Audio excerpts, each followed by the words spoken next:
네, 안녕하십니까. 자유전공학부 1사학번 김홍균이라고 합니다. 이제 PPT를 하나 준비하는데 제목을 서른 즈음에로 적었습니다.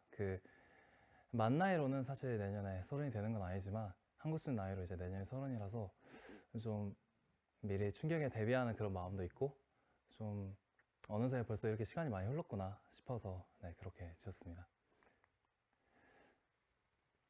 이걸 듣고 있는 이제 대상이 이제 학부생이라고 들었습니다. 그래서 먼 이야기 같지만 이제 곧 되실 수도 있습니다. 시간은 되게 빠르게 흘러가더라고요. 네, 저는 이제 자유전공학과에서 심리학과 컴퓨터공학을 전공했었습니다. 그리고 군대는 이제 의무소방으로 다녀와서 소방서에서 근무를 했었고요. 학부는 5년 반을 다녔습니다. 어떻게 보면 초등학교 6학년 이렇게 다닌 건데, 그리고 군대 가기 직전에 학생연구원 받았습니다. 그리고 이제 대학교 컴퓨터공학을 전공하고 이제 그때 졸업과 하고 취준 기간 한 반년 정도 거쳐서 이제 2022년 카카오 신입공채에 이제 합격을 하게 되어서 현재 카카오에서 일을 하고 있습니다. 그리고 최근에 부서 이동하게 되었는데 오픈소스를 다루는 그런 오픈소스 플랫폼 엔지니어로서 이제 일을 하고 있습니다. 그리고 보통 이럴 때 자기소개할 때 보통 MBTI를 적던데 제가 이제 심리학에서 통계학 교수님이 되게 MBTI를 싫어하셨습니다. 그 영향인지 MBTI를 별로 믿지 않습니다. 그리고 대학교에서 이제 태권도부를 정말 열심히 했고 지금 태권도를 하고 있는데 서울대학교 태권도 화이팅입니다. 네.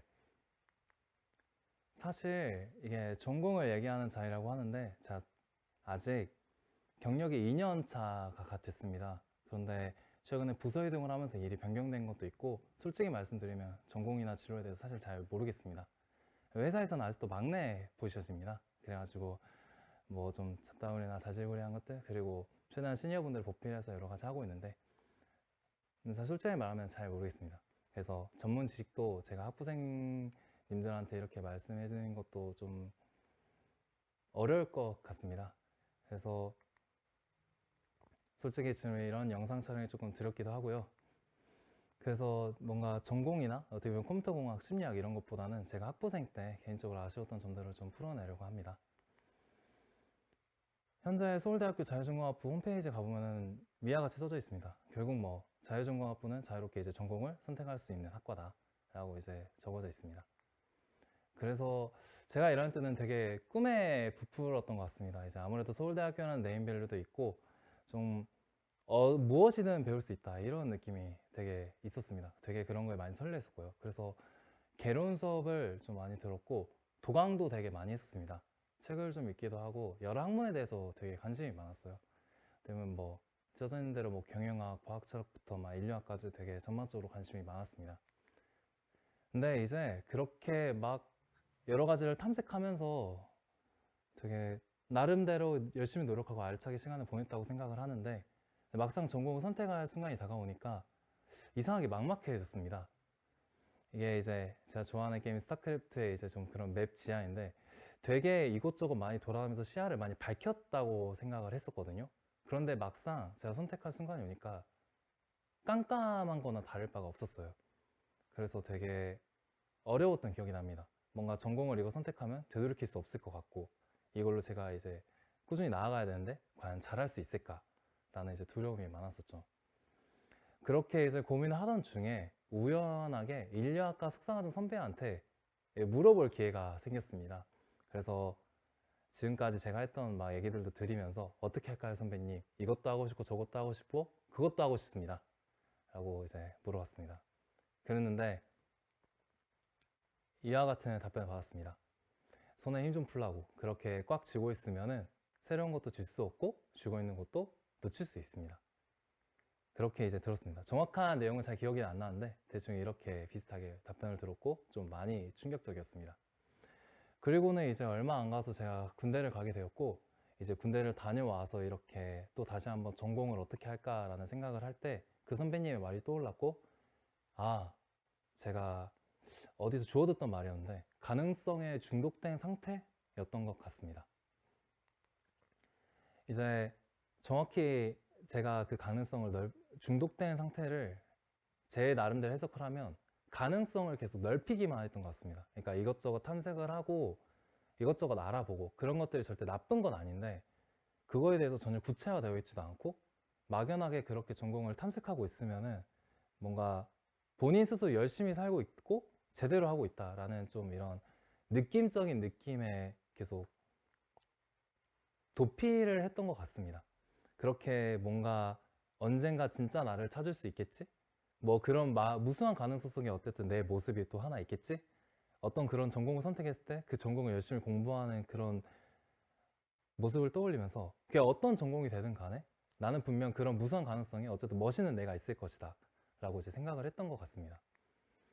근데 막상 이제 그 전공의 선택의 시간이 왔었고 그리고 되돌이켜 보았을 때 그리고 앞으로 제 남은 시간을 보았을 때 시간이 턱없이 부족했습니다. 제가 뭐 심리학이랑 결국 컴퓨터공학을 전공하게 했는데 심리학은 제가 2학년 때 그때 선택을 했었고 컴퓨터공학은 제가 3학년 때쯤에 이제 선택을 하게 되었었는데 일단은 그 전공 하나만 선택을 해놓고 전공을 나중에 선택한 것이었죠. 근데 결국에는 그 전공의 뭐 깊이나 이런 것들에 대해서는 그 전공을 직접 들어가서 공부를 해보고 거기서 이제 알 수 있었던 것들이 정말 대부분이었습니다. 그래서 탐색의 시간이 절대로 후회되진 않았지만 좀 아쉬운 게 좀 많았습니다. 그렇게 뭔가 찍먹의 시간이 아니라 좀 더 그 전공에 대해서 진심으로 다가가서 단순히 개론 수업만 듣는 게 아니라 정말 3학년, 4학년 수업들도 한번 들어보면서 아 이게 정말 맞는 걸까? 라는 좀 더 숙고의 시간이 저한테는 더 필요했던 것 같습니다. 근데 부단 이런 전공 선택뿐만 아니라 제가 이제 뭐 대학원을 그때 생각도 했었기 때문에 대학원실 교수님한테 컨택을 하는 거라든지 뭐 여러 가지 대외 활동들이라든지 뭐 그런 것들에 있어서 대학 생활에서는 그런 무수히 많은 선택과 집중을 해야 되는 그런 순간들이 결국 선택의 순간들이 찾아오게 됩니다. 그거에 대해서 저는 실패를 하고 싶지 않았고 준비를 제 나름대로 많이 했었지만 결과적으로 봤을 때는 대부분 효율적이지 못했고 항상 시간이 부족했던 것 같습니다. 그래서 제가 지금 학부생 분들한테 드리고 싶은 말씀은 준비를 많이 하는 게 그렇게 답이 아닐 수 있습니다. 그러니까 빨리 어느 정도 좀 준비가 덜 됐다고 하더라도 빨리 도전해보고 빨리 실패하는 게 저는 더 좋을 것 같습니다. 제가 지금까지 이제 학부생 때 좀 더 이런 점 알았더라면 좀 더 전략적으로 그리고 또 시간을 아껴서 더 많은 것을 경험하고 느낄 수 있었을 것 같습니다. 그래서 학부생 분들한테 정말 말씀드리고 싶은 거는 자율전공학부는 그만큼 많은 자유가 주어진다고 생각합니다. 그만큼 기회도 넓고요. 그런데 그렇게 주어지는 자유가 양날의 검일 수 있다는 것을 꼭 마음에 새겨셨으면 좋겠습니다. 그래서 뭐 웃자고 하는 거면 마이크 타이슨에도 이제 누구나 그럴싸한 계획을 갖고 있습니다. 이제 상대방으로서 맞기 전까지는. 그리고 스탠퍼드는 최근에 실패하는 것에 대해서 이렇게 서로 공유하는 시간도 가지고 빠르게 실패하는 것에 대해서 또 좀 담론 같은 것도 있다고 합니다. 그래서 그렇게 빠르게 실패하시고 다시 일어서시면서 좀 더 단단해지셨으면 좋겠습니다. 네, 이상입니다. 감사합니다.